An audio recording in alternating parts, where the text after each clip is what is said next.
Good afternoon. Welcome to my daily Facebook Live broadcast.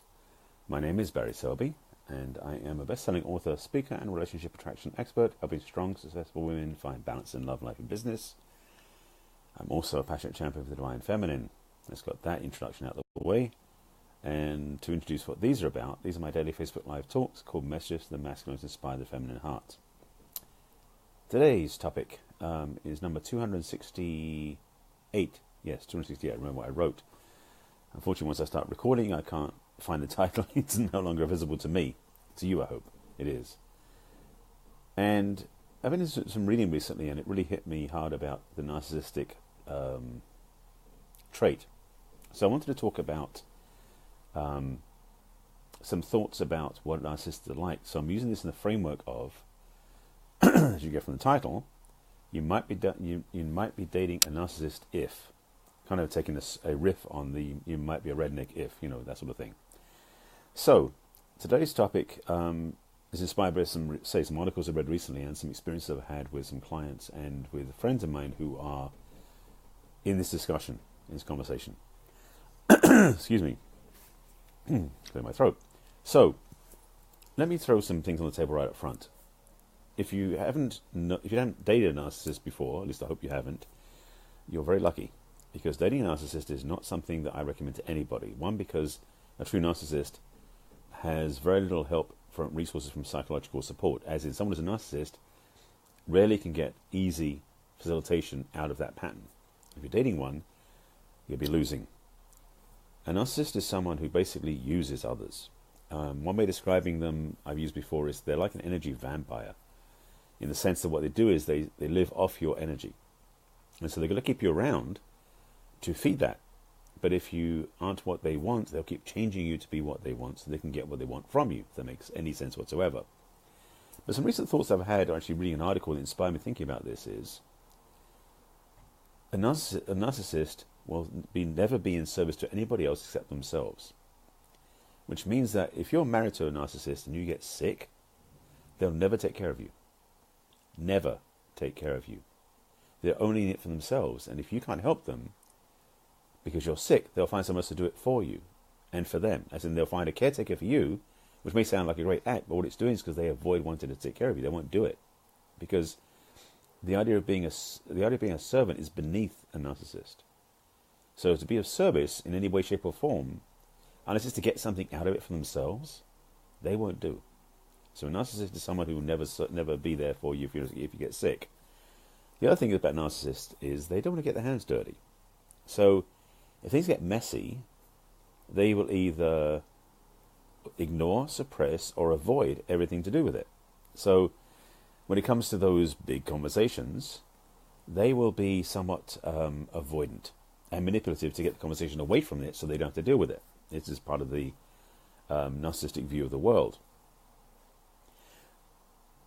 I'll say this another way. Oh, by the way, narcissists can be male or female. It's not about men and narcissists, because there are women and narcissists just as much. I have a friend of mine who I was grateful to be able to support through healing after he got ripped apart emotionally by a woman who was a narcissist in his life. So it works both ways, so in case you're wondering. The challenge, though, with narcissists is it's not easy to spot them until you're already in their web of intrigue or you're being snared by them. So the best thing I can advise you on, and I'm not a consultant in this area, but I know enough to know what I can advise you about, is if you meet somebody you're interested in romantically, and the thing about narcissists is they're very attractive because they're narcissists.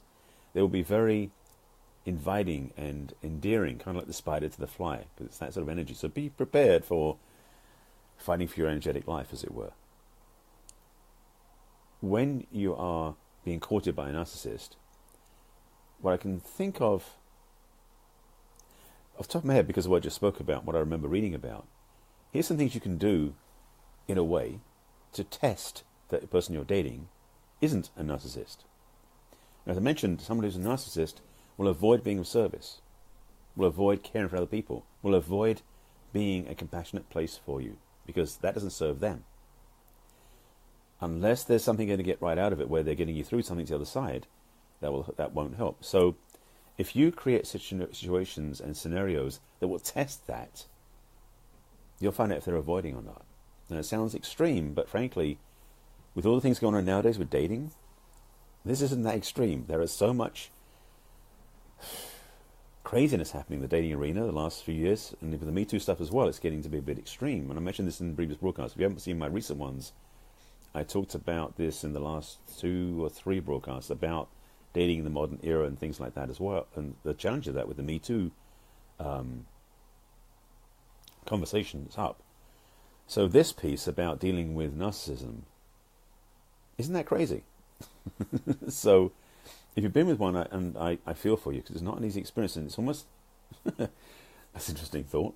I just had this idea that maybe being with a narcissist is about as being as bad as being in the Scientology. It's hard to get out of either of those relationships. That was being sarcastic. So let me let me just get back on track. So if you meet someone and you want to make sure they're not a narcissist, how to say this? 2 things. One is that you can definitely explore to see if they respond as a narcissist or not, or don't respond, in fact. If you're with somebody and you feel that you're not sure if they are or not, and it's subtle sometimes, but you can usually get some signs, some hints, especially if it becomes very one-sided. The overt narcissist is someone who's always about themselves, like preening, going, what about me? How, you like me? What do you think of me now? Type stuff all the time. And it's not from a place of weakness, it's a place from superiority. They don't demean themselves by becoming lower. So if you want to find out if somebody is really a narcissist or not, plan a date that is somewhere where you go down to Skid Row. And I'm being serious. Something where it's getting your hands dirty, where it's going to muck out an animal shelter, or to go feed the homeless downtown, or it's something where you're going to help a sick relative. A narcissist will tend to be extremely avoidant of that sort of thing, because that doesn't work for them. So you'll find it pretty early. And by the way, if you're dating a regular, in quotes, a regular person, doing something like that will stretch them perhaps, but also it will show you the depth of their heart and their caring. Because to do something of service, now if you're scared of doing it, that's another story entirely. But to be willing to go on a date that's one of service, and I recommend this is one of the, if you have a list of 10 things to do on dates, I would definitely make this one of the priorities. Because of anyone. Because the reality is you'll see someone's true calling, true heart, with how they treat someone who's, in quotes, in less a situation than themselves. You know, one of the things I've read about and talked about before and heard about is if you want to find out somebody's true heart, watch how they treat the waitstaff at the restaurant you go to, the busboys, how they treat the valets, how they treat those sort of people around them who are, in quotes, in lesser circumstances themselves. Taking it to another extreme, especially if you're dealing with narcissistic behavior, can you take them to an environment where you have to be of service to a rather challenging environment, where it's people who live on the street, homeless people, people who have mental challenges because they've had PTSD, whatever that is. Can you, if you can go there, take your date with you there, go set up a time to go with them and see how they react. Use that as a social experiment to find out if that person is willing to put their hands into the muck, into the mire of human life, if they're willing to really explore and express what really is going on, or if they can avoid it at all costs. Now, some people are just simply scared to get involved. It's a different story. But you can tell the traits of somebody who is actually avoidant because they don't feel they can demean themselves that way. These are some, and by the way, this is a short list of some of the things, because there are a lot more, that define what a narcissist is about, and will then give you clues and signposts and indications of what you need to be aware of so you don't get caught up with one. I'm really clear that being involved with a narcissist isn't healthy for you, for me, for anybody. I don't have an answer to what fixes them, resolves them, but truly, being free of that is the most, well, I can say it. If you come close to being one of those and you get to walk away, I am grateful for that, your escape from that, because to be a narcissist isn't healthy. It's not healthy for them, and it's certainly not healthy for you. So, I think there's anything else on this. This is meant to be a quick broadcast. Let me just say this. In the diagnosis book, the DSM-5, that describes psychological disorders in a scale of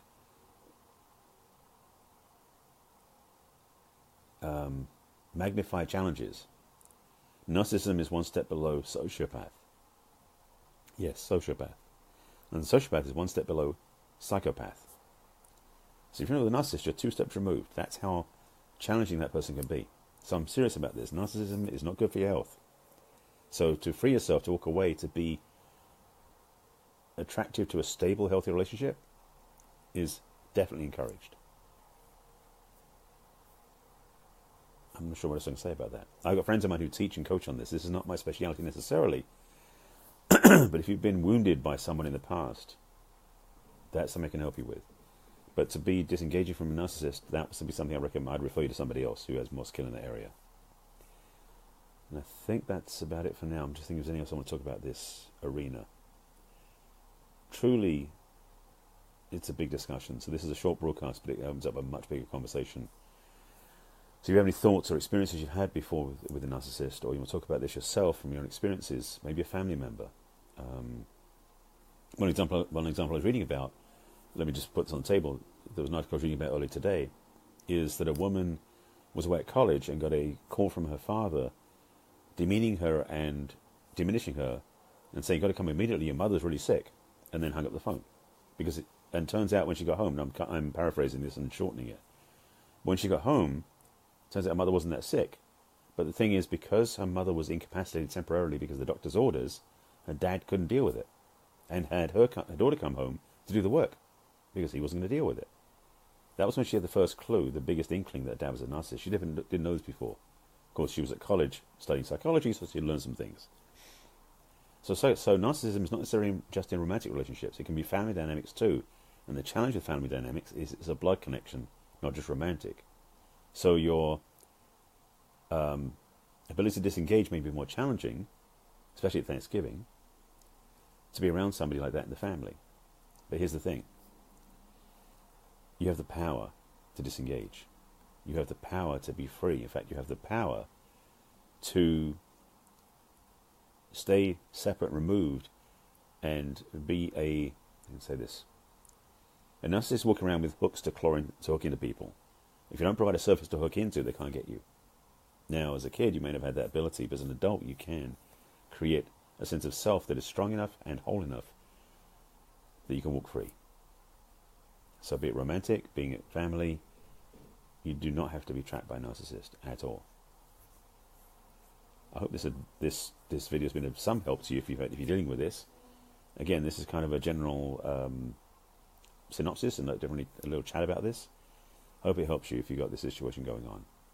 If you haven't seen my broadcast before, by the way, I do this every day. This is number 268, I think it is, of my daily Facebook Lives.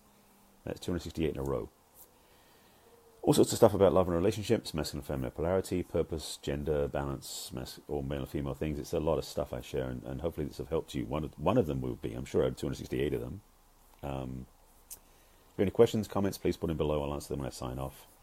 If you have any questions yourself you want personal help with, you want to do privately, just message me over social media. If you want to find my other broadcasts, you can find them on my business page, which is barryselby.author on Facebook, or on my YouTube channel, which is Barry Selby. And my YouTube channel is Barry Selby, that's the user handle. And my playlist is the Messages from the Masculine. You see them all listed in there. Or you can go and find them on my website, where they're in reverse order from the newest to the oldest, on the video blog. And my website, strangely enough, is called barryselby.com. And if you want any help, reach out to me. That's what I'm here for. And if you know anybody who should see this because they're dealing with this situation, please share it with them. This video is public. Share it out as you need to, as you want to, as you desire to. And as always, a reminder to you is please take care of yourself.